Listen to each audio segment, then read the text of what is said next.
안녕하세요. 이불 속 이야기입니다. 하루가 길었던 날, 생각이 많아서 쉽게 잠들지 못하는 밤이 있죠? 그럴 때 누군가의 목소리가 조용히 옆에 있어주면 마음이 조금 느슨해지고 숨이 한번 깊어질 때가 있습니다.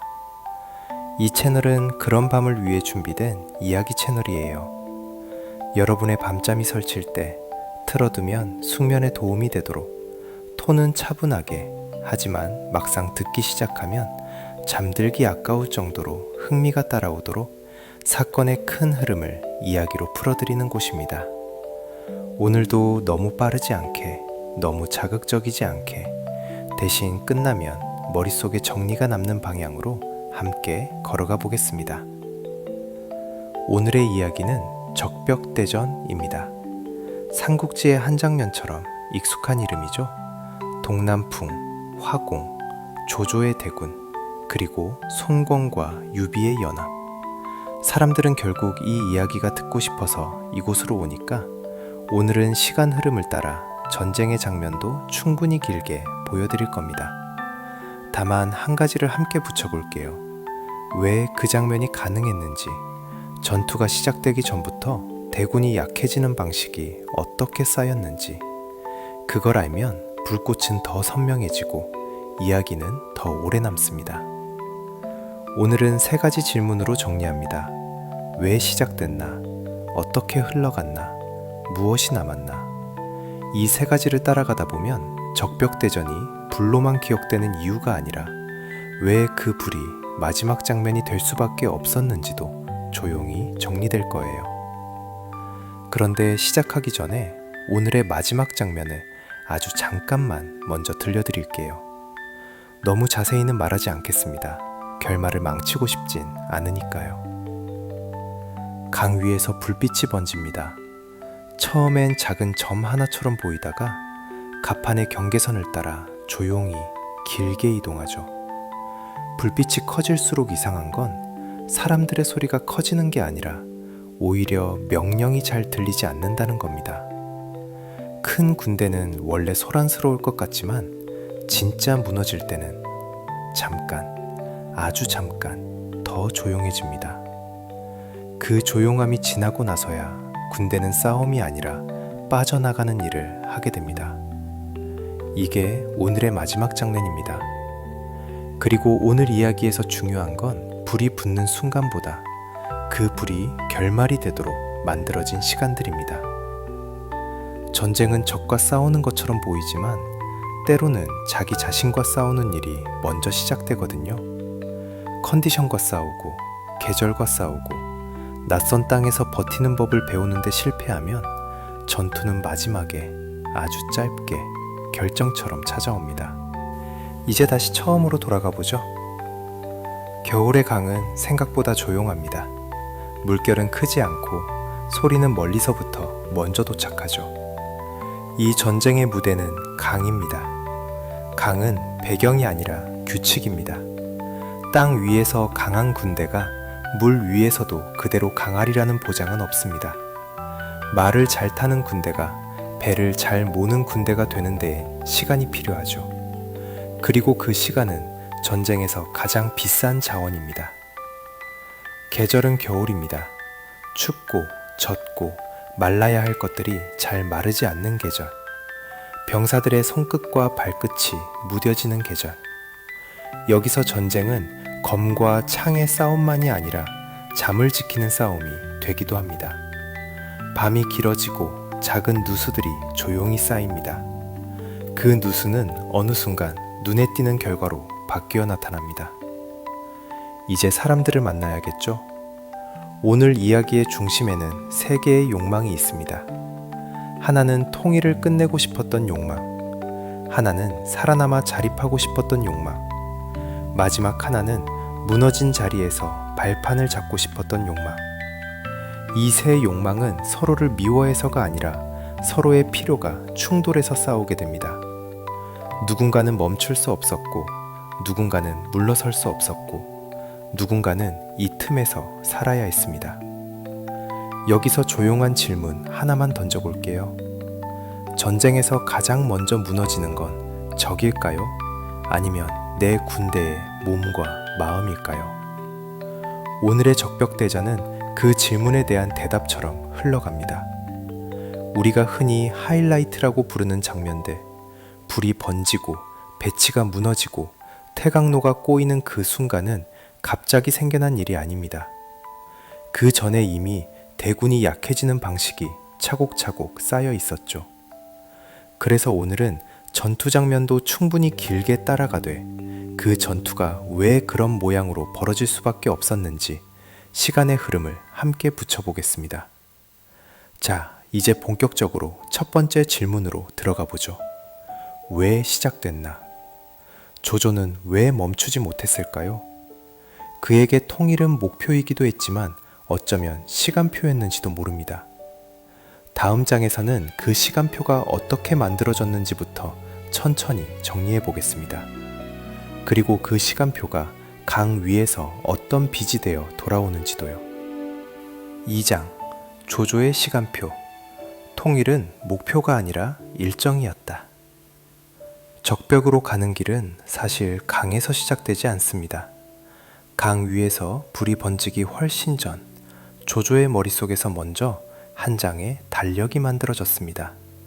오늘은 그 달력, 그러니까 조조의 시간표 이야기를 해보려 해요. 왜 시작됐나? 그 첫 번째 조각입니다. 조조는 승리해온 사람입니다. 이 말은 단순히 전투를 많이 이겼다는 뜻이 아니라 승리가 그의 판단의 리듬이 되었다는 뜻이기도 합니다. 사람은 익숙한 방식으로 세상을 정리하죠. 승리를 반복하면 승리를 만드는 규칙이 자연처럼 느껴집니다. 그리고 자연처럼 느껴지는 규칙은 어느 날 환경이 바뀌었을 때도 우리를 같은 방향으로 걷게 만듭니다. 여기까지를 한 문장으로 정리하면 조조는 전쟁을 판이 아니라 일정처럼 보기 시작했습니다. 언제 무엇을 끝내야 하고 끝낼 수 있는 힘이 이미 있다고 믿는 사람의 일정 말이죠. 조조에게 남아는 단순한 욕심이 아니었습니다. 그는 북쪽에서 정리하는 법을 배웠습니다. 군대는 커졌고 명령은 빨랐고 상대는 결국 무너진다는 확신이 자주 맞아떨어졌습니다. 그러니 다음 단계도 비슷하게 보였을 수 있어요. 남쪽도 결국 정리될 것이다. 단지 조금 더 시간이 걸릴 뿐. 하지만 이 조금이 전쟁에서 가장 무서운 단어가 되곤 합니다. 조금만 더 밀어붙이면. 그렇게 생각하는 동안 전쟁은 서서히 다른 얼굴로 바뀌어 가니까요. 정리해보면 조조는 힘이 있으면 끝낼 수 있다는 경험을 너무 많이 축적해버린 사람입니다. 그리고 경험이 충분히 쌓이면 경험은 조심성보다 자신감을 먼저 밀어올립니다. 이제 시선을 조조의 군대 쪽으로 옮겨보죠.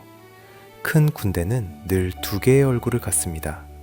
하나는 압도감, 다른 하나는 관리해야 하는 양의 폭발입니다.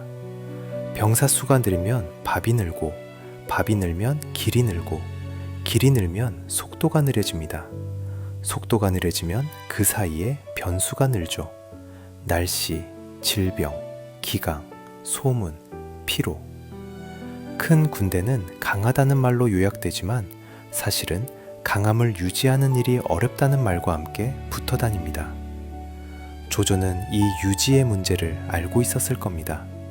그래서 더더욱 시간표가 필요했겠죠. 길게 끌면 유지 비용이 커진다. 그러니 빠르게 끝내야 한다. 이 논리는 겉보기에 아주 합리적입니다. 전쟁을 오래 끌지 않겠다는 결심은 오히려 책임감처럼 보이기도 하니까요. 그런데 여기서 조용한 질문 하나만 던져볼게요. 빠르게 끝내려는 결심은 정말로 전쟁을 짧게 만들까요? 아니면 준비가 덜 된 채로 큰 위험을 만나게 할까요? 수면용 교양 다큐톤. 느린 호흡, 문장 끝 여운, 천천히 나긋나긋 읽기, 연도 숫자는 한글로 읽기, 텍스트 낭독이 자연스럽게 들리게. 조조의 시간표는 바로 이 지점에서 위험해집니다. 전쟁은 빠르게 끝낼수록 좋을 때가 있지만 어떤 전쟁은 적응이라는 시간을 반드시 요구합니다. 땅과 물이 다르고 기후가 다르고 전장의 기술이 다르면 군대는 싸우기 전에 먼저 배워야 하죠.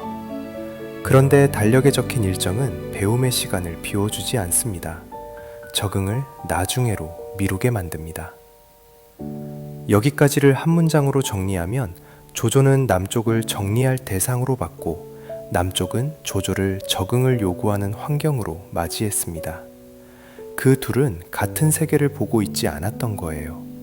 그리고 한 걸음 뒤에서 보면 조조에게 남아는 또 하나의 의미가 있습니다. 통일은 권력의 완성이기도 하지만 권력의 안정이기도 하죠. 다시 말해 통일을 끝내는 사람은 다음의 혼란을 막는 사람으로 기억됩니다.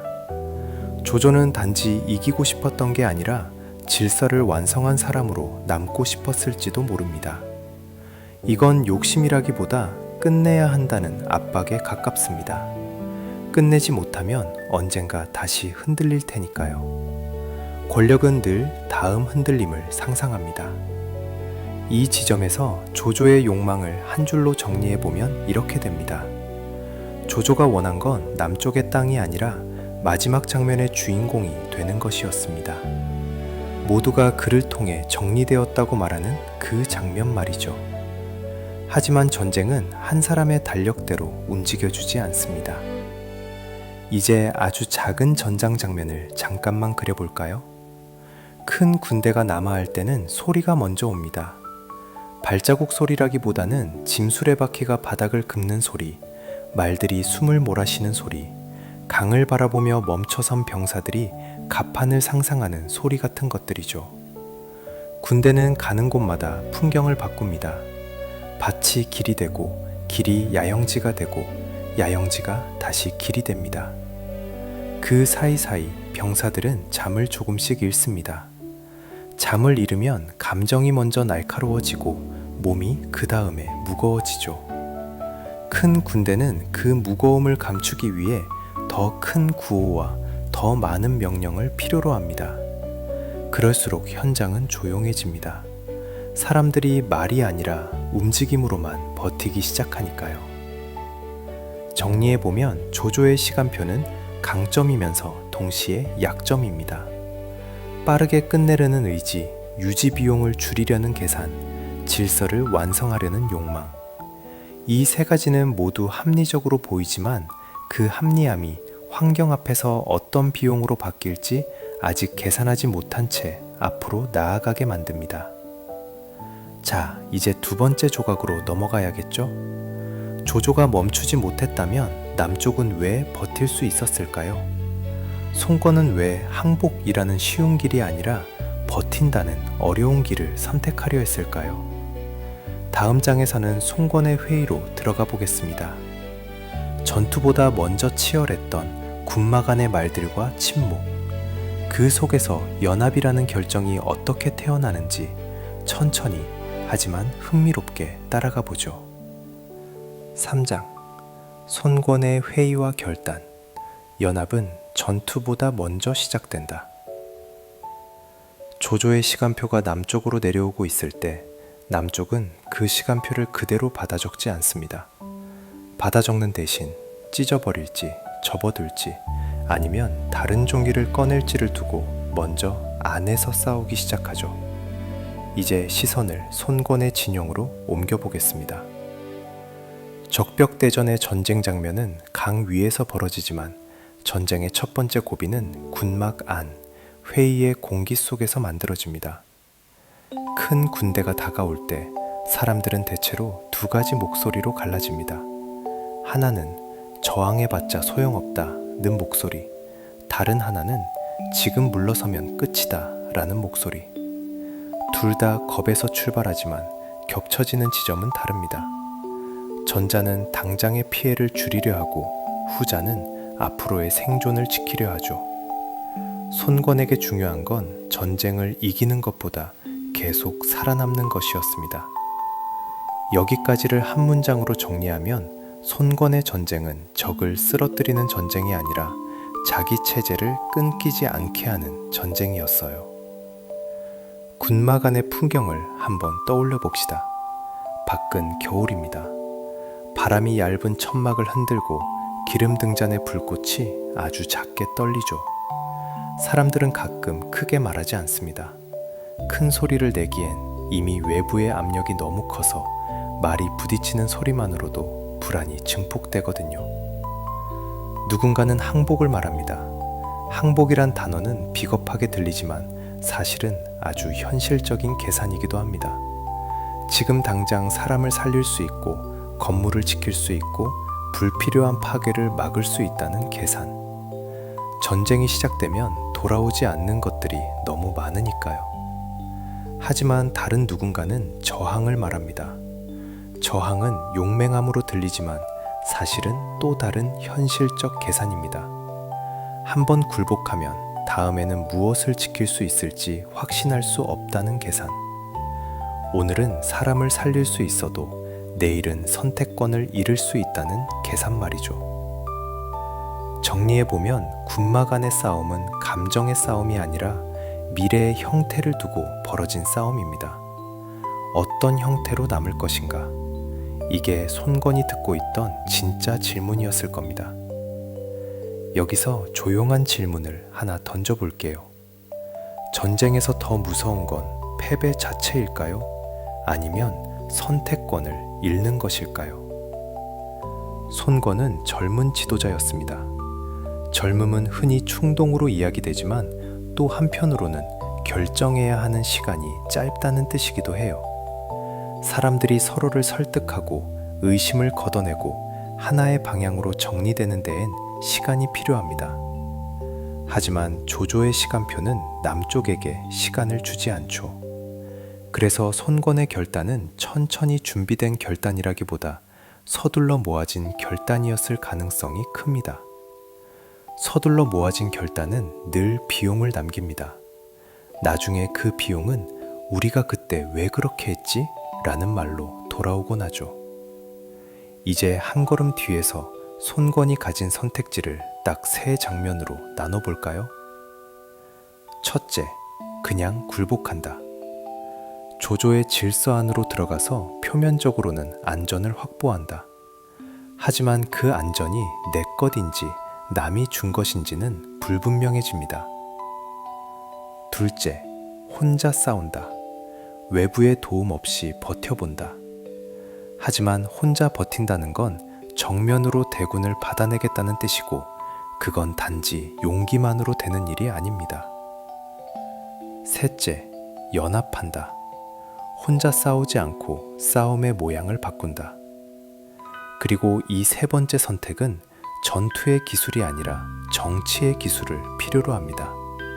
누구와 손을 잡을지, 누가 주도권을 가질지, 승리 후 무엇을 나눌지까지 포함된 기술 말이죠. 여기까지를 한 문장으로 정리하면 손건의 결단은 싸우자가 아니라 혼자 싸우지 말자에 가까웠습니다.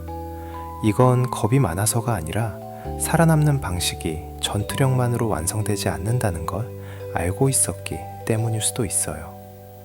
이제 전쟁 장면처럼 느껴지는 장면을 하나 더 붙여보겠습니다.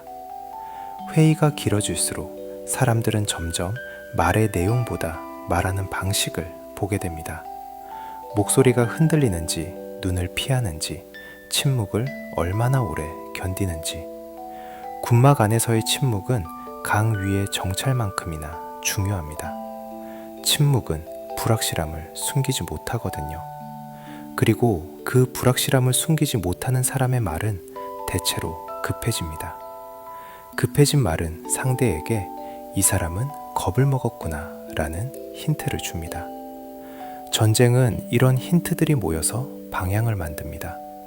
손건이 해야 했던 일은 이 힌트들을 모아 하나의 톤으로 정리하는 일이었습니다. 내부가 흔들리면 외부의 적은 싸우지 않아도 이깁니다. 그래서 손건의 결단은 칼을 뽑는 결단이기 전에 흔들리는 손을 붙잡는 결단이었을지도 모르죠. 정리해보면 연합은 적을 막기 전에 내부를 먼저 정리해야 가능합니다. 그리고 내부를 정리한다는 건 누군가의 자존심을 접고 누군가의 두려움을 달래고 누군가의 계산을 받아들이는 과정입니다. 이 과정이 길어지면 피곤해지고 피곤해지면 판단이 단순해집니다. 단순해진 판단은 지금 당장이라는 단어에 더 쉽게 끌려가죠. 전쟁에서 지금 당장은 종종 유혹입니다. 그럼 손권은 무엇을 선택했을까요? 그가 잡은 것은 승리의 확신이 아니라 버틸 수 있는 조건이었습니다.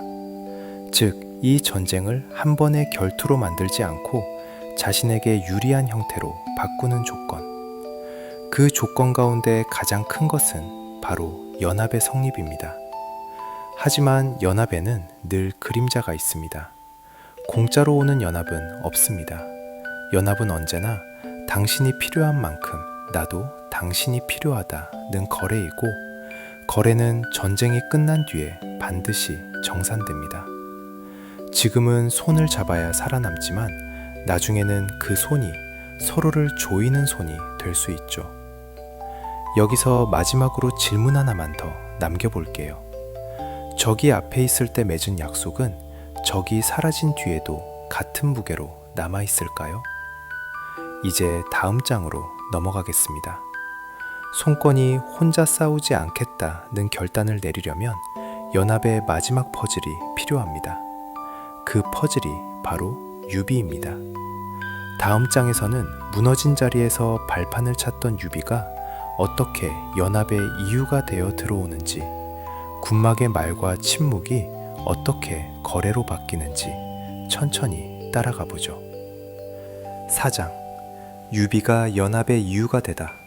동맹은 구원이 아니라 거래였다.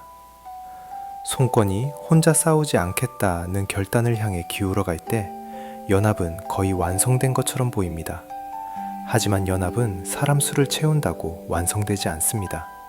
연합은 명분과 필요가 맞물릴 때 비로소 움직이죠. 그리고 그 맞물림에 유비가 들어옵니다. 유비는 이 시점에서 누군가에게는 기대보다 부담에 가까운 존재였을지도 모릅니다. 전투력이 압도적으로 큰 것도 아니고 영토를 든든하게 쥔 것도 아니며 거느린 병력도 흔들리기 쉬운 상태였으니까요. 그럼에도 유비는 연합의 핵심 조각이 됩니다. 왜일까요? 여기서 유비의 욕망을 한 줄로 정리해보면 이렇습니다. 유비가 원한 건 승리보다 설 자리였습니다. 무너진 자리에서 다시 설 수 있는 땅, 다시 말하면 전쟁이 끝나도 사라지지 않을 발판. 그 발판이 없으면 어떤 승리도 결국 남의 승리가 되기 쉽습니다. 유비는 그걸 알고 있었을 겁니다. 그래서 유비의 전쟁은 적과 싸우는 전쟁이기 전에 사라지지 않기 위한 전쟁이었습니다. 여기까지를 한 문장으로 정리하면 유비는 전쟁을 이기자가 아니라 남자로 시작합니다.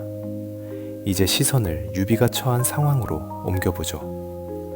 유비는 남쪽으로 내려오며 몸으로 흐름을 겪어낸 사람입니다. 흐름이란 건 전장의 흐름이기도 하고 사람들의 마음이 바뀌는 흐름이기도 하죠. 어제는 환영하던 성문이 오늘은 조용히 닫히기도 하고, 어제는 내 편이던 사람들이 오늘은 내 눈을 피하기도 합니다. 전쟁은 이런 작은 변화들을 너무 많이 만들어냅니다. 유비는 그런 변화를 오래 견딘 사람입니다. 그래서 유비는 정세가 바뀌는 냄새를 빠르게 맡을 수 있었을 겁니다. 그렇다면 유비에게 손권은 무엇이었을까요? 그리고 손권에게 유비는 무엇이었을까요? 이 질문이 바로 연합의 성립을 결정합니다. 손권에게 유비는 그 자체로는 불안정한 존재지만 그 불안정함 때문에 오히려 유용한 존재입니다. 전쟁에서 불안정함은 위험이기도 하지만 동시에 상대를 설득하기 좋은 재료가 됩니다. 유비는 나를 받아들여주지 않으면 사라질 수 있다는 처지였고, 그 처지는 손권에게 이렇게 말할 수 있게 해줍니다. 나는 지금 당신 편에 설 이유가 있다. 손권은 동맹을 맺을 때 상대가 실제로 끝까지 함께 갈 이유가 있는지를 보죠. 유비는 그 이유를 만들 수 있는 위치에 있었습니다. 반대로 유비에게 손권은 단순한 동맹이 아니라 문입니다. 남쪽에서 문을 얻지 못하면 유비는 계속 떠돌아야 합니다. 떠돌면 군대는 줄고, 군대가 줄면 말은 힘을 잃고, 말이 힘을 잃으면 사람들은 떠납니다. 유비는 이 악순환을 끊어야 했습니다. 그러려면 문이 필요하고 그 문은 손권이 쥐고 있습니다. 정리해보면 손권은 함께 버텨줄 파트너가 필요했고 유비는 사라지지 않을 발판이 필요했습니다. 이 둘은 서로를 좋아해서 손을 잡는 게 아니라 서로의 필요가 정확히 맞물려서 손을 잡습니다. 여기서 조용한 질문을 하나 던져볼게요. 사람은 언제 손을 잡을까요? 믿음이 생겼을 때일까요? 아니면 믿을 수 없어서 서로를 묶어둘 장치가 필요할 때일까요? 연합은 대개 두 번째에서 시작됩니다. 완벽한 믿음이 아니라 불완전한 믿음을 구조로 보완하려는 시도. 구조는 말로 만들어집니다. 약속으로 만들어지고 조건으로 만들어지죠. 그러니 유비에게는 전투력만큼이나 말이 중요합니다. 전쟁에서 말은 필요한 사람들의 방향을 바꾸는 가장 빠른 도구니까요.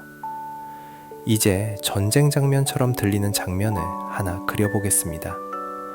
전투 장면이 아니라 협상 장면인데도 전장처럼 느껴지는 순간입니다. 군막이 있습니다. 천막은 두껍지 않습니다. 밖에 바람이 얇은 천을 타고 들어오죠.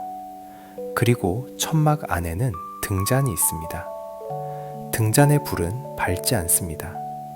밝을수록 사람들의 얼굴이 더 잘 드러나니까요. 협상에서는 얼굴이 너무 잘 보이면 감정이 먼저 보입니다.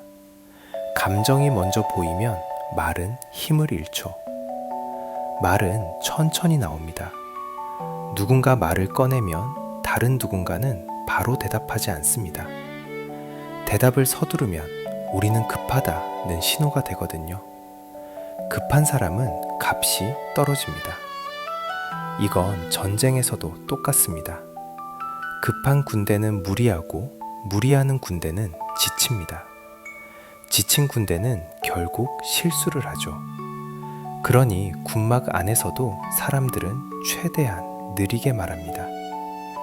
느린 말은 느린 숨을 만들고 느린 숨은 그 자체로 여유처럼 보입니다. 유비는 이런 리듬을 압니다. 떠돌던 사람은 남의 눈치를 많이 보게 됩니다. 남의 눈치를 많이 보면 상대가 무엇을 원하는지, 상대가 무엇을 두려워하는지 조금 더 빨리 보게 되죠.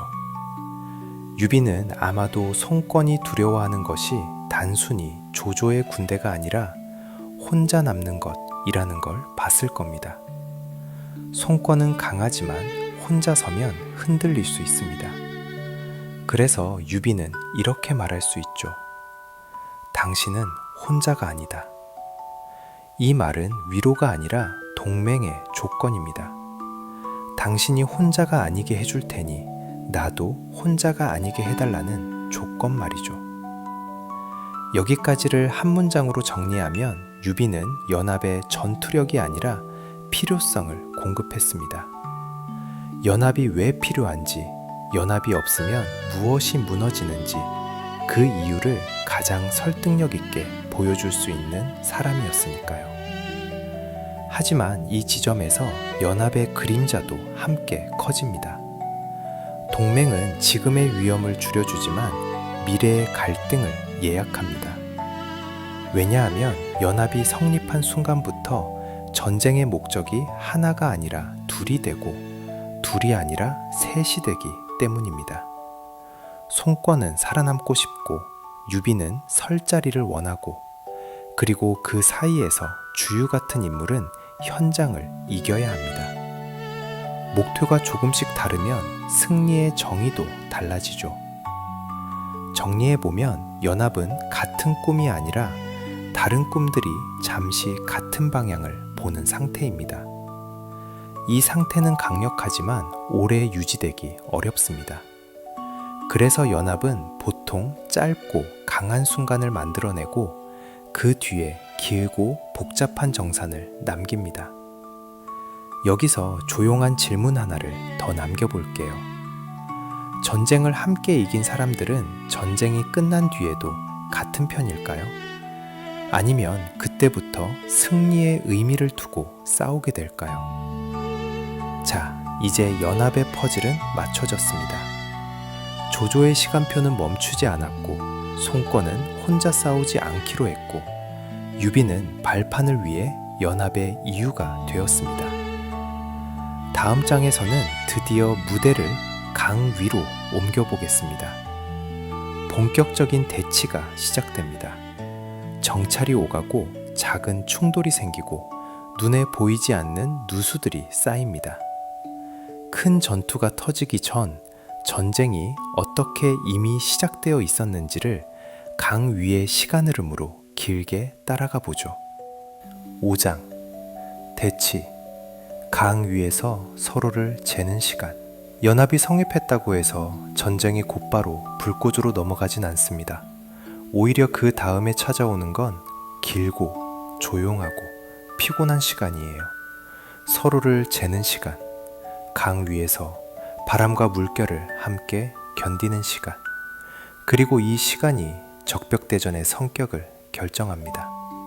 이제 시선을 강 위로 옮겨보죠. 낮에는 물이 차갑고 밤에는 공기가 더 차갑습니다. 불은 오래 타지 않고 등잔은 흔들리고 젖은 옷은 마르지 않아요. 이런 조건에서 군대는 싸우기도 전에 지칩니다. 그리고 지친 군대는 자신이 지치고 있다는 사실을 숨기려고 합니다. 숨긴다는 건 겉으로는 더 단단한 척 하는 거죠. 명령을 더 자주 내리고 규율을 더 엄하게 만들고 소문을 더 빨리 막습니다. 그런데 이상하게도 그럴수록 현장은 더 조용해집니다. 사람들이 말 대신 숨으로 버티기 시작하니까요. 오늘 장의 욕망을 한 줄로 정리하면 이렇습니다. 조조는 이 대치를 빨리 끝낼 수 있는 구간으로 만들고 싶었고 연합은 이 대치를 조건을 만들 수 있는 구간으로 만들고 싶었습니다. 같은 시간을 두고 서로 다른 목적을 가진 거죠. 여기까지를 한 문장으로 정리하면 적벽대전은 전투의 시간보다 대치의 시간이 먼저 전쟁을 만든다는 이야기입니다. 이제 전쟁 장면을 조금 길게 따라가 보겠습니다. 먼저 강 위의 움직임은 크게 두 가지로 나뉩니다. 하나는 보이는 움직임, 다른 하나는 보이지 않는 움직임입니다. 보이는 움직임은 단순합니다. 배가 움직이고 노가 움직이고 횃불이 움직이고 깃발이 바람에 흔들립니다. 배는 낮에는 느리게, 밤에는 더 느리게 움직이죠. 밤에는 속도보다 방향이 더 중요하니까요. 어두운 물 위에서는 빠르게 가는 것보다 정확히 가는 게 안전합니다. 그리고 안전이 중요해질수록 군대는 전진보다 유지에 에너지를 씁니다. 보이지 않는 움직임은 조금 더 복잡합니다. 소문이 움직이고 피로가 움직이고 질병이 움직이고 불안이 움직입니다. 이 움직임은 지도에도 표시되지 않아요. 하지만 실제로는 이게 전투력을 훨씬 더 많이 깎습니다. 정리해보면 강 위의 전쟁은 배와 배의 싸움이기 전에 컨디션과 컨디션의 싸움입니다. 누가 더 오래 버티는가, 누가 더 늦게 무너지는가. 전쟁이 이런 얼굴을 가지면 대군의 장점은 쉽게 부담으로 바뀝니다. 큰 군대는 먹을 것이 많아야 하고 먹을 것이 많으려면 이동이 느려지고 이동이 느려지면 머무는 시간이 늘고 머무는 시간이 늘면 누수가 늘죠. 대군은 원래 강하지만 대군의 일상은 원래 무겁습니다. 선을 조조의 진영으로 조금 더 가까이 가져가 볼까요? 조조의 군대는 강 위가 익숙하지 않습니다. 익숙하지 않은 곳에서 군대가 가장 먼저 하는 일은 나를 익숙한 방식으로 바꾸는 일이에요. 즉, 전장을 바꾸는 게 아니라 전장을 내가 아는 규칙으로 정리하려고 합니다. 땅에서의 전쟁은 진영이 있고 길이 있고 보급로가 있습니다. 강 위에서도 조조는 그런 것들을 만들고 싶었을 겁니다. 정돈된 배치, 명확한 신호, 흔들리지 않는 이동. 그런데 강 위에서는 흔들리지 않는 이동 자체가 어렵습니다. 물이 흔들고 바람이 흔들고 그리고 무엇보다 사람들의 몸이 흔들립니다. 배 위에서는 걸음이 바뀌고 숨이 바뀌고 잠이 바뀌거든요. 이 지점에서 조용한 질문을 하나 던져볼게요. 익숙하지 않은 환경에서 사람은 무엇으로 자신을 지키려 할까요? 기술일까요? 아니면 습관일까요? 대부분은 습관으로 자신을 지킵니다. 그래서 조조의 군대는 강 위에서도 땅의 습관을 가져오려 합니다. 그 습관이 바로 규율을 강화하고 움직임을 통제하고 흔들림을 줄이는 쪽으로 기울게 만들죠. 이제 연합군 쪽으로 시선을 옮겨보겠습니다. 연합군에게도 이 대치는 편하지 않습니다. 하지만 편하지 않은 방식이 조금 다릅니다. 연합군은 강 위가 비교적 익숙할 수 있어도 연합 자체가 익숙하지 않습니다. 같은 편인데도 서로의 언어가 다르고 서로의 속도가 다르고 서로의 목표가 다릅니다. 그래서 연합군의 대치는 바깥의 조조보다 안쪽의 합의를 더 많이 요구합니다. 정찰을 보낼 때도 누가 보낼지 결정해야 하고 받아온 정보를 해석할 때도 누구의 판단을 믿을지 정해야 하죠. 연합의 전쟁은 늘 회의가 많습니다. 회의가 많다는 건 정보가 많다는 뜻이기도 하고 의심이 많다는 뜻이기도 합니다. 정리해보면 조조는 정돈된 군대를 유지하려 하고 연합은 정돈된 마음을 유지하려 합니다. 둘 다 유지의 전쟁을 하고 있어요. 그런데 유지의 전쟁은 눈에 띄는 승리보다 눈에 띄지 않는 누수가 더 중요합니다. 이제 작은 충돌의 장면을 하나 붙여볼까요? 큰 전투가 아니라 정찰과 경계가 서로의 손목을 잡아당기는 순간입니다. 밤에 작은 배들이 나갑니다. 노를 젓는 소리는 크게 나지 않습니다. 물에 들어가는 노의 끝이 조용히, 아주 조용히 물을 가르죠. 멀리서는 불빛이 보입니다. 불빛은 움직이지 않는 것처럼 보이지만 사실은 조금씩 흔들립니다. 바람이 불면 불빛의 흔들림이 먼저 커지고 그 다음에 깃발의 흔들림이 커지고 마지막에야 물결이 커집니다. 이 순서를 알면 강 위에서 바람의 세기를 예측할 수 있습니다. 전쟁은 이런 예측을 쌓는 일이기도 해요. 정찰은 가까이 다가가서 보는 게 아니라 가까이 다가갈 수 있는 거리를 재는 일입니다. 어디까지 다가가면 들킬지, 어디까지 다가가면 돌아올 수 있을지, 돌아오는 길이 보이지 않으면 정찰은 용기가 아니라 무모함이 됩니다. 그래서 정찰병들은 아주 작은 소리에도 멈춥니다. 물 위에서 소리는 멀리 갑니다. 물 위에서는 작은 실수가 큰 소문이 되거든요. 그리고 이런 정찰이 반복되면 전쟁은 서서히 사람들의 몸에 들어옵니다. 잠이 줄고 손이 차가워지고 눈이 피곤해지고 말이 짧아집니다. 말이 짧아지면 오해가 늘고 오해가 늘면 명령은 더 세게 내려옵니다. 명령이 세지면 현장은 더 조용해집니다. 이 조용함이 오늘 장에서 가장 중요한 분위기입니다. 여기까지를 한 문장으로 정리하면 대치는 싸우지 않는 시간이 아니라 싸움을 준비하는 시간이 아니라 이미 싸움이 안쪽에서 시작되는 시간입니다. 컨디션이 싸우고 합의가 싸우고 습관이 싸웁니다. 그리고 여기서 오늘의 첫 번째 조용한 반전을 이제는 분명히 말해도 좋을 것 같아요. 전쟁에서 가장 먼저 무너지는 건 적의 성벽이나 배가 아니라 내 군대의 컨디션일 수 있습니다. 적벽대전은 그걸 아주 뚜렷하게 보여주는 사건입니다. 현대적인 렌즈로 한 문장만 붙이면 이렇습니다. 확장하는 조직은 경쟁자보다 먼저 자기 내부의 피로와 관리 비용에 발목을 잡힐 수 있습니다. 자, 이제 다음 장으로 넘어가겠습니다. 이 대치가 길어질수록 조조는 흔들림을 정돈으로 덮고 싶어집니다. 그리고 그 정도는 겉보기에는 합리적이지만 강 위에서는 다른 위험을 부르는 선택이 됩니다. 다음 장에서는 조조가 불안을 줄이기 위해 내린 조치가 어떻게 전장의 구조를 바꾸고 왜 그것이 나중에 한 지점으로 위험을 모아주는 선택이 되는지 강 위의 시간 흐름을 이어서 천천히 따라가 보겠습니다. 6장 조조의 조치, 안정이 취약점이 되는 순간. 강위의 대치는 눈에 띄는 승부가 잘 나지 않습니다.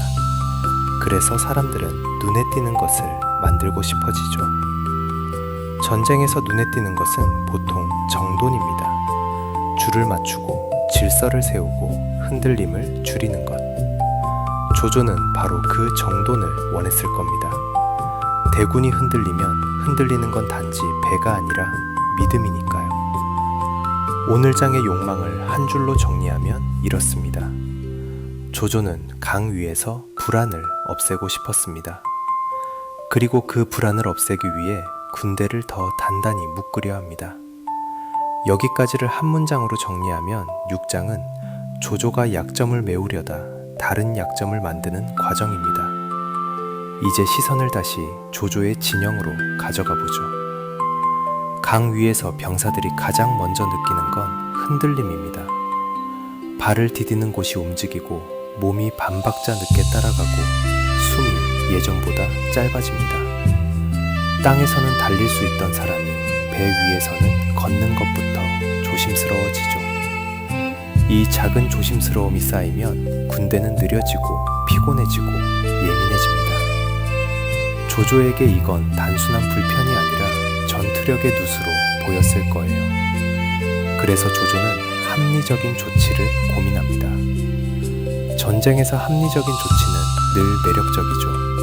당장 효과가 있을 것 같고 사람들의 불안을 줄여줄 것 같고 통제감을 되찾아주는 것처럼 보이니까요. 이제 전쟁 장면을 조금 길게 따라가 보겠습니다. 조조의 군대는 강 위에서 익숙함을 만들려고 합니다. 익숙함은 종종 움직임의 예측에서 오죠. 배들이 길게 들어서고 횃불이 일정한 간격으로 배치됩니다. 밤이 되면 불빛은 더 중요해집니다. 사람들은 어둠 속에서 무엇을 믿어야 할지 모를 때 불빛을 믿습니다. 불빛이 일정하면 마음도 일정해지는 것처럼 느껴지거든요. 그래서 불빛의 간격을 맞추고 신호의 순서를 정하고 누가 어디에 있어야 하는지를 반복해서 확인합니다. 갑판 위에서는 명령이 짧아집니다. 길게 말하면 바람에 잘리고 물결 소리에 잠기고 사람들의 피로에 막히니까요. 짧은 명령은 빠르지만 짧은 명령은 때로 딱딱해집니다. 딱딱한 명령이 늘어나면 사람들의 몸은 더 단단해지고 단단한 몸은 더 쉽게 피곤해집니다. 정리해보면 조조는 군대를 단단하게 만드는 방향으로 강 위의 전쟁을 정리하려 합니다. 이건 비난할 수 없는 선택이에요. 불안이 늘어날 때 불안을 줄이기 위해 구조를 강화하는 건 대부분의 조직이 하는 일이니까요. 그런데 여기서 조용한 질문을 하나 던져볼게요. 우리가 불안을 줄이려고 만드는 안정은 정말로 안정일까요? 아니면 불안을 한 곳에 모아놓는 방식일까요? 조조가 선택할 수 있는 안정의 방식은 여러 가지였겠지만 강 위에서 가장 흔하게 떠오르는 방식은 흔들림을 줄이는 방식입니다. 배가 흔들리면 병사들은 멀미를 하고 멀미를 하면 전투력이 떨어지고 전투력이 떨어지면 사기가 흔들리죠. 그러니 조조는 생각할 수 있습니다. 흔들림을 줄이면 된다. 병사들이 버틸 수 있게 움직임을 더 예측 가능하게 만들면 된다. 여기서 중요한 건 이 선택이 그럴듯하다는 점입니다. 그럴듯한 선택은 사람들을 안심시켜요. 안심하면 잠이 조금 돌아오고 잠이 돌아오면 눈빛이 조금 살아납니다. 지친 군대에겐 이 정도의 변화도 커요. 그래서 사람들은 이 선택을 좋은 선택으로 받아들이기 쉽습니다. 하지만 강 위에서 안정은 또 다른 얼굴을 가집니다. 움직임을 줄이기 위해 만든 장치가 오히려 움직일 수 없는 상태를 만들 수 있거든요. 여기서 오늘의 두 번째 조용한 반전을 이제는 분명히 꺼내야 할 때가 된 것 같아요. 약점을 메우는 선택이 취약점을 한 곳에 모아줄 때가 있습니다. 불안을 줄이려던 조치가 상대에게 여기가 약점이다 라는 표식을 붙여줄 때가 있죠. 이제 전쟁 장면을 조금 더 가까이서 보겠습니다. 배들은 서로의 거리를 줄이고 연결은 더 촘촘해집니다. 촘촘한 연결은 평소에는 안정처럼 보입니다. 사람들이 넘어지지 않고 짐이 굴러가지 않고 명령이 더 일정하게 전달되는 것처럼 보이니까요. 하지만 촘촘한 연결은 문제가 생겼을 때 문제가 함께 움직이게 만듭니다. 한쪽에서 흔들리면 다른 쪽도 흔들립니다. 한쪽에서 불이 나면 다른 쪽도 그 불을 피하기 어렵습니다. 한쪽에서 통제가 무너지면 다른 쪽도 함께 통제가 무너질 가능성이 커지죠. 여기까지를 한 문장으로 정리하면 조조는 흔들림을 줄이려 했고 그 과정에서 한 번 흔들리면 더 크게 흔들리는 구조를 만들기 시작했습니다. 이런 구조가 만들어지는 동안 연합군은 무엇을 하고 있었을까요? 연합군의 강점은 단순히 용맹함이 아니라 관찰입니다. 정면으로 부딪히기보다 상대가 무엇을 두려워하는지, 상대가 무엇을 숨기고 있는지, 상대가 무엇을 고치려 애쓰는지를 봅니다. 대치가 길어질수록 조조의 진영은 정돈을 강화하고 연합군은 조건을 강화합니다. 조건이란 바람의 방향일 수도 있고 배치의 습관일 수도 있고 경계가 느슨해지는 시간대일 수도 있어요. 전쟁은 대개 힘과 힘의 비교로 설명되지만 현장에서는 조건과 조건의 싸움이 더 자주 일어납니다. 정리해보면 조조는 이 전쟁을 땅 위의 전쟁처럼 만들고 싶어 했고 연합군은 이 전쟁이 강 위의 전쟁이라는 사실을 놓치지 않으려 했습니다. 같은 전쟁을 보고 서로 다른 전장을 살고 있는 셈이죠. 여기서 현대적인 렌즈로 한 문장만 붙이면 이렇게 됩니다. 리스크를 줄이려는 정상적인 최적화가 때로는 실패했을 때의 피해를 한 점에 집중시킨다. 그리고 이제 다음 장의 문이 열립니다. 조조가 만든 안정의 구조는 연합군에게 정면 승부 말고도 이길 수 있는 길을 또렷하게 보여줍니다. 이길 수 있는 길이 보인다는 건 전투가 가까워졌다는 뜻이기도 하죠. 그럼 마지막으로 질문 하나만 남겨볼게요. 우리가 안정이라고 믿는 구조는 위기 앞에서 우리를 지켜줄까요? 아니면 위기의 속도를 더 빠르게 만들어줄까요? 다음 장에서는 적벽대전의 하이라이트로 들어가겠습니다. 조건이 맞춰지는 순간 강 위의 정적, 그리고 불빛이 번지는 장면. 전투 장면은 충분히 길게 따라가되 그 불꽃이 기적이 아니라 이미 만들어진 구조의 결말처럼 보이도록 천천히 그리고 선명하게 이어가 보겠습니다. 장, 하이라이트, 화공과 붕괴, 그리고 퇴가. 강 위의 전쟁은 종종 큰 소리보다 작은 조짐으로 시작됩니다. 먼저 바람이 바뀌고 그 다음에 불빛이 흔들리고 마지막에야 사람들의 움직임이 바뀌죠. 적벽대전의 하이라이트는 바로 이 순서를 따라갑니다. 그래서 오늘 장은 전투 장면을 충분히 길게 따라가겠습니다. 다만 잔혹함으로 끌지 않고 빛과 거리, 바람과 물결, 명령의 속도와 지연을 중심으로 강 위의 밤을 선명하게 그려볼게요. 오늘 장의 욕망을 한 줄로 정리하면 이렇습니다. 연합은 정면에서 이기려 하지 않습니다. 연합은 조건을 이겨서 이기려 합니다. 반대로 조조는 조건을 통제해서 전쟁을 끝내려 합니다. 둘의 욕망은 같은 전장에서 서로 다른 방향으로 움직입니다. 여기까지를 한 문장으로 정리하면 불은 원인이 아니라 결말입니다.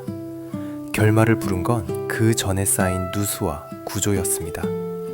이제 장면을 강 위의 밤으로 옮겨보죠.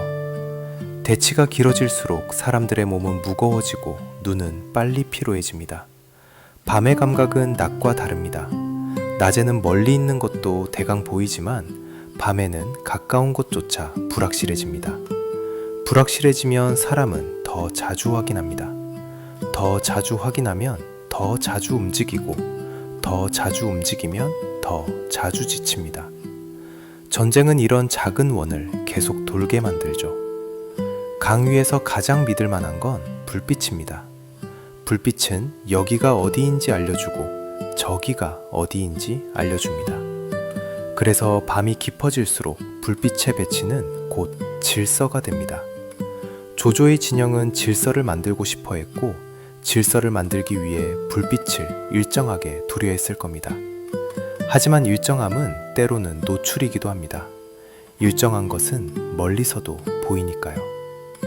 이제 조용한 질문을 하나 던져볼게요. 전쟁에서 정돈된 풍경은 정말로 강함의 표시일까요? 아니면 변화를 받아들이지 못한다는 표시일까요? 연합군은 이 정돈된 풍경을 봅니다. 그리고 거기서 정면 승부 말고도 이길 수 있는 길을 찾죠. 정면 승부는 힘의 싸움입니다. 하지만 조건 승부는 관찰의 싸움이에요. 바람이 언제 바뀌는지, 물결이 언제 커지는지, 경계가 언제 느슨해지는지, 그리고 상대가 무엇을 두려워해서 어떤 구조를 만들어 놓았는지를 읽는 싸움입니다. 여기서 중요한 건 이 모든 것이 갑자기 일어나지 않는다는 점입니다. 조건은 쌓입니다. 사람의 피로가 쌓이고 배치의 습관이 쌓이고 지형의 특성이 쌓이고 그 위에 선택이 하나씩 얹히죠. 그래서 하이라이트는 사실 마지막 트리거일 뿐입니다.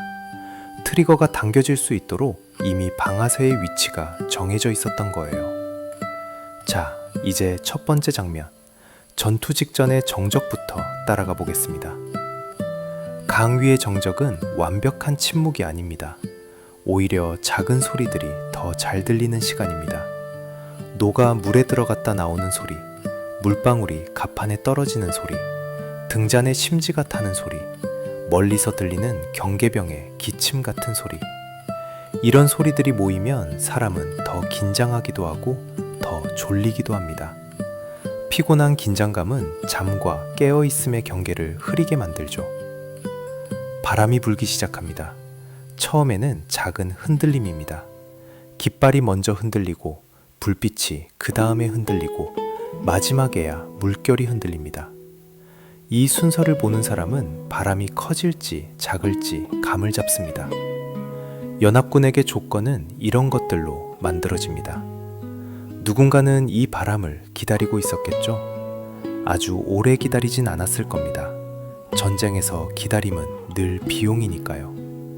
하지만 기다릴 수 있을 만큼은 기다렸을 거예요. 조건이 맞지 않으면 불은 불이 아니라 자살이 될 수 있으니까요. 여기까지를 한 문장으로 정리하면 하이라이트는 우연의 선물이 아니라 조건을 맞추는 기술의 결과입니다. 이제 두 번째 장면, 점화의 순간으로 들어가 보죠. 불빛이 갑자기 커진다 라고 말하면 너무 단순해집니다. 강 위에서 불은 커지기 전에 먼저 옮겨집니다. 한 점이 다른 점으로 옮겨지고 그 점이 또 다른 점으로 옮겨집니다. 불은 번지는 게 아니라 연결을 타고 이동합니다. 연결이 촘촘할수록 불은 길을 찾기 쉽습니다. 처음에는 사람들이 바로 알아채지 못합니다. 강 위에는 원래 불빛이 많으니까요. 밤에는 등잔이 있고 횃불이 있고 신호용 불빛도 있습니다. 그래서 불이 보인다고 해서 모두가 즉시 위협으로 받아들이진 않죠.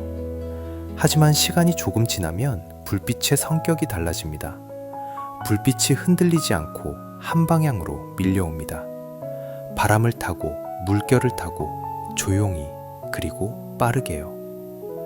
여기서 전쟁의 두 번째 질문이 등장합니다. 어떻게 흘러갔나? 전쟁은 이때부터 결정으로 흐릅니다. 누가 먼저 움직일지, 누가 먼저 명령을 내릴지, 누가 먼저 자리를 버릴지. 그리고 강 위에서는 이 결정이 땅 위보다 훨씬 늦게 전달됩니다.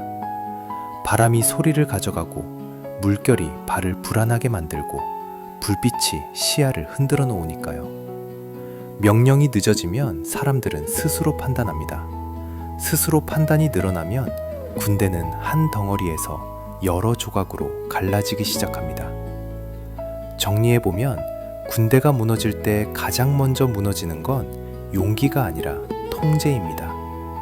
이제 세 번째 장면, 붕괴의 장면으로 들어가겠습니다. 여기서부터는 사람들이 흔히 떠올리는 적벽대전의 하이라이트가 가장 선명해질 겁니다. 불빛이 가까워지면 가판 위의 공기는 달라집니다. 온도가 바뀌고 냄새가 바뀌고 사람들이 숨을 쉬는 방식이 바뀝니다. 누군가는 물을 찾고 누군가는 밧줄을 찾고 누군가는 다른 배를 부르죠. 하지만 찾는다는 동작은 강 위에서 생각보다 느립니다. 그리고 느린 동작은 빠른 상황에서 사람을 더 불안하게 만듭니다. 여기서 6장의 반전이 다시 작동합니다. 불안을 줄이려고 만들었던 안정의 구조, 그 구조가 이제는 위험을 한 곳에 모아둔 상태가 됩니다. 연결이 촘촘하면 피할 길은 좁아집니다. 피할 길이 좁아지면 사람들의 움직임은 한 방향으로 몰립니다. 한 방향으로 몰리면 그 방향은 곧 병목이 됩니다. 병목은 전쟁에서 늘 위험하죠. 전쟁은 넓게 펼쳐질수록 살고 좁아질수록 죽습니다. 강 위의 전쟁은 특히 그렇습니다. 불은 대상을 태우는 게 아니라 질서를 태웁니다. 어디가 앞인지, 어디가 뒤인지, 어디가 통로인지, 어디가 퇴로인지 그런 구분이 불빛 속에서 흐려집니다. 흐려지면 사람들은 더 크게 외치지만 더 크게 외칠수록 말은 서로를 가로막습니다. 목소리가 많아지면 명령은 더 적게 들립니다. 그 순간 군대는 싸움이 아니라 탈출을 하게 됩니다. 여기까지를 한 문장으로 정리하면 화공은 전투 기술이라기보다 붕괴를 앞당기는 트리거였습니다. 붕괴는 이미 준비되어 있었고 불은 그 붕괴의 문을 열었을 뿐입니다. 이제 네 번째 장면, 퇴각의 장면으로 넘어가 보죠. 적벽대전에서 조조가 진짜로 잃은 건 몇 척의 배만이 아닙니다. 조조가 잃은 건 남쪽에 머무를 수 있는 능력입니다. 군대가 살아남으려면 싸우는 능력만큼이나 머무는 능력이 필요합니다. 머무는 능력은 보급이고 보급은 길이고 길은 질서죠. 그 질서가 흔들리면 군대는 전진이 아니라 후퇴를 선택할 수밖에 없습니다. 강 위의 후퇴는 땅 위의 후퇴와 다릅니다. 땅 위에서는 길을 바꾸면 되지만 강 위에서는 길이 제한됩니다. 갈 수 있는 방향이 정해져 있고 속도를 내기가 어렵고 어둠과 바람이 계속 방해합니다.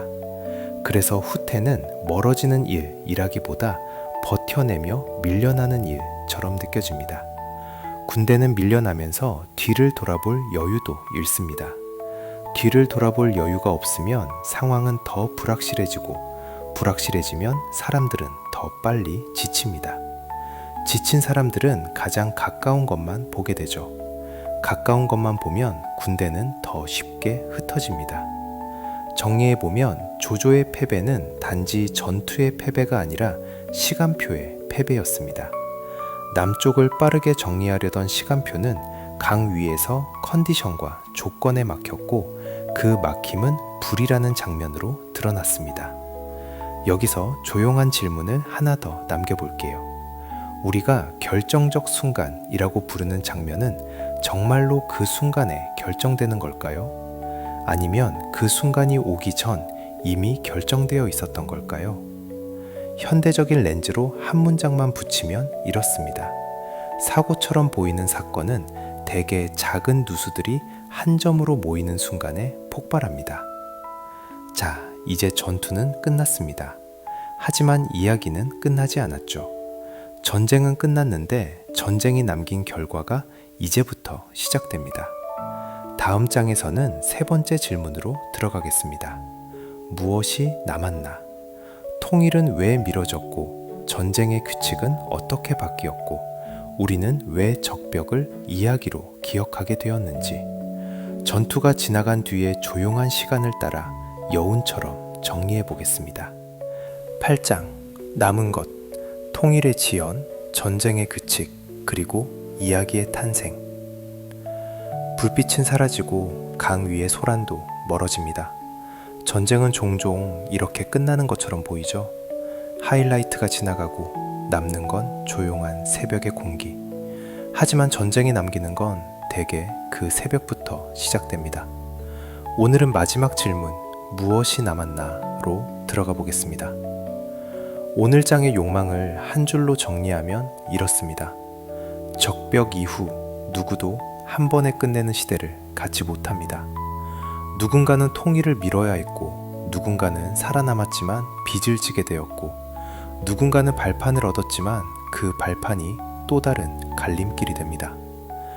여기까지를 한 문장으로 정리하면 적벽대전은 불로 끝난 전투가 아니라 질서의 방향을 바꾼 사건입니다. 그리고 그 방향은 세 가지고 남습니다.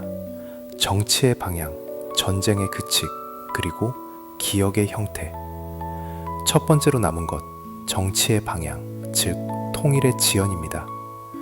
조조는 남쪽을 한 번에 정리하고 싶었습니다. 2장에서 이야기했던 그 시간표 말이죠.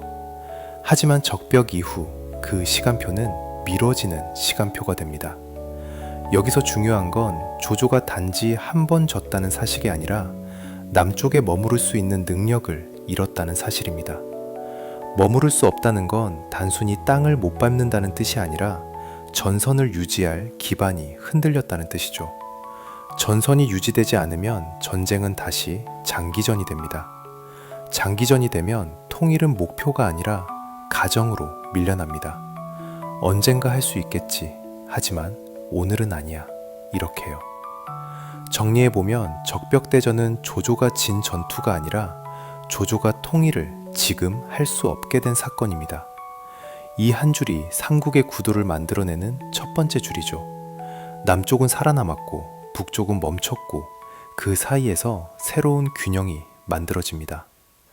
여기서 조용한 질문 하나만 던져볼게요.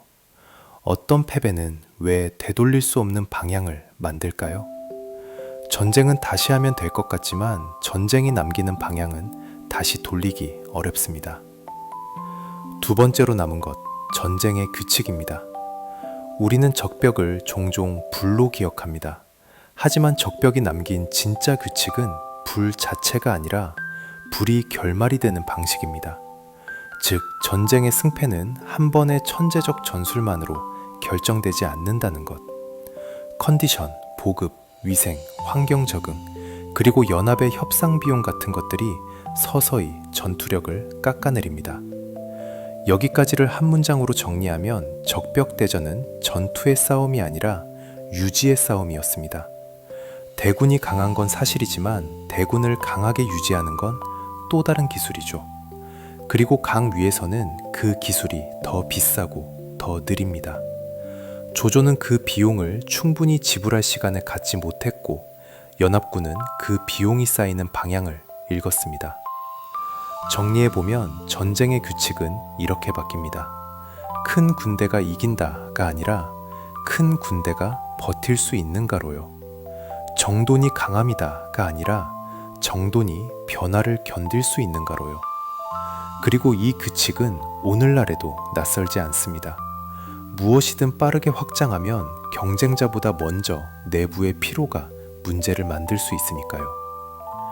여기서 조용한 질문을 하나 더 남겨볼게요. 우리가 강함이라고 믿는 건 정말로 강함일까요? 아니면 평소에는 잘 작동하지만 위기 앞에서는 갑자기 무거워지는 습관일까요? 세 번째로 남은 것, 기억의 형태, 즉 이야기의 탄생입니다. 적벽대전은 역사이면서 동시에 이야기입니다. 우리는 적벽을 생각하면 어떤 장면을 떠올리죠? 바람, 불, 강, 그리고 이름들이요. 조조, 손권, 유비, 주유, 제갈량. 그 이름들은 사실을 넘어 각자의 역할을 가진 캐릭터가 됩니다. 그리고 이 캐릭터들은 전쟁을 단순한 사건이 아니라 서사로 기억하게 만들죠. 여기서 중요한 건 이야기가 역사를 대신한다는 뜻이 아닙니다. 이야기는 보통 역사의 정리된 형태입니다. 너무 많은 사실을 한 사람의 이해로 묶어내는 방식이죠. 그래서 적벽은 사실과 이야기의 경계 위에 서 있습니다. 어떤 부분은 기록으로 확인되고 어떤 부분은 전승으로 전해지고 어떤 부분은 소설의 힘으로 굳어집니다. 그런데 이게 꼭 나쁜 것만은 아닙니다. 사람은 이야기를 통해 복잡한 사건을 기억하니까요. 여기까지를 한 문장으로 정리하면 적벽대전은 불꽃으로 끝난 전투가 아니라 불꽃으로 기억되도록 만들어진 이야기입니다. 그리고 그 이야기의 힘은 우리가 오늘도 이 사건을 다시 듣게 만든다는 데 있습니다. 이제 마지막으로 오늘 이야기의 3가지 질문을 3줄로 정리해 보겠습니다. 왜 시작됐나? 통일을 끝내려는 조조의 시간표가 남쪽으로 내려왔고 남쪽은 살아남기 위해 연합을 선택했고 유비는 사라지지 않기 위해 그 연합의 이유가 되었습니다. 어떻게 흘러갔나? 강 위에서 대치가 길어지며 대군의 누수가 쌓였고 그 누수를 줄이려던 안정의 선택이 취약점을 한 곳에 모았고 마지막에 불은 그 구조를 한 번에 드러내는 트리거가 되었습니다. 무엇이 남았나? 통일은 미뤄졌고 전쟁의 규칙은 규모보다 유지와 적응으로 옮겨갔고 적벽은 역사이자 이야기로 오래 남았습니다. 여기서 오늘의 결말을 조금 더 조용한 문장으로 한 번만 더 닫아볼게요. 적벽대전은 불로 끝난 전투처럼 보이지만 그 전에 이미 대군은 낯선 환경에서 천천히 약해지고 있었고 연합은 그 약해짐의 방향을 읽어 결말을 앞당겼을 뿐입니다. 오늘 밤은 여기까지 두고 강 위의 겨울바람만 조용히 떠올려 봅시다. 물결은 크지 않고 소리는 멀리서부터 먼저 도착하죠. 그리고 이야기는 그 소리처럼 천천히 사라지면서도 어딘가에 남아 있습니다. 여기까지 이불속 이야기였습니다. 오늘도 들어주셔서 고맙습니다. 구독과 좋아요, 알림 설정은 다음 이야기들을 준비하는데 큰 힘이 됩니다. 잠이 쉽게 오지 않는 밤이라면 언제든 다시 찾아와 주세요. 저는 또 조용하고 재미있는 이야기로 여러분의 밤 옆에 앉아 있겠습니다. 지금 이 영상을 듣고 계신 분들, 가능하면 모두 잠들었으면 좋겠어요. 좋은 꿈 꾸시고 오늘도 편안한 밤 되세요. 잘 자요.